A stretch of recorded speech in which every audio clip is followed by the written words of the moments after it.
ফরিদপুর ফরিদপুর থেকে লালমনিরহাট আসছেন না?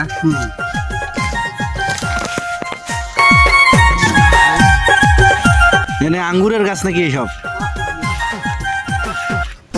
আঙ্গুর ধরে কি না? না হয় নাই থেকে। তো আমাকে একটা মালটা দিচ্ছে, আপনারা সবাই চাচার জন্য দোয়া করবেন। আমাকে একটা মালটা দিছে। হ্যাঁ, চাচা ফরিদপুর থেকে। চাচা বাড়ি কোথায়? ফরিদপুর না? ফরিদপুর থেকে। তো উনি আমাদের লালমনিরহাট জেলায় এসছে শুধু এই মালটার টানে। তো আমাদের লালমনিরহাট জেলায় এয়ারপোর্টের ভিতরে মালটা চাষ হচ্ছে, মালটার ফলনও অনেক ভালো। এই যে আমাকে একটা মালটা দিছে। তো কাকা অনেক ভালো মনের মানুষ, আমাকে আরো একটা মালটা দিছে। সবাই ওনার জন্য দোয়া করবেন। চাচা আসি। হ্যাঁ, তো এই দেখেন এখানে মালটার গাছ, তাছাড়া মালটা চাষ হয় এখান থেকে। যে চাচা ফরিদপুর নিয়ে যাবে, যে গাড়ি লাগাইছে এখান থেকে মালটা লোড করে চাচা ফরিদপুরে নিয়ে যাবে।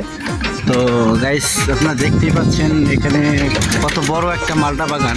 তো আমাদের লালমনিরহাট এয়ারপোর্টের ভিতরে এখানে মালটা চাষ হচ্ছে। তাছাড়া আবার রয়েছে এই যে দেখেন, তাছাড়া রয়েছে আবার ওই যে আঙ্গুর, যেন আঙ্গুরের চাষও হচ্ছে। এই দেখেন আঙ্গুরের গাছ লাগাইছে, আঙ্গুরের চারা।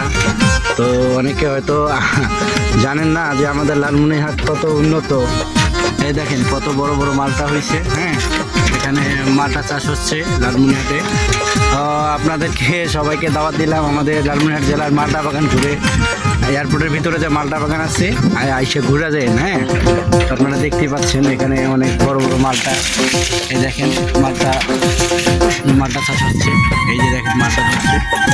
তো গাইস এই দেখেন মালটার অনেক ফলন অনেক ভালো, আমাদের একদম প্রিয় ন্যাচারাল মালটা।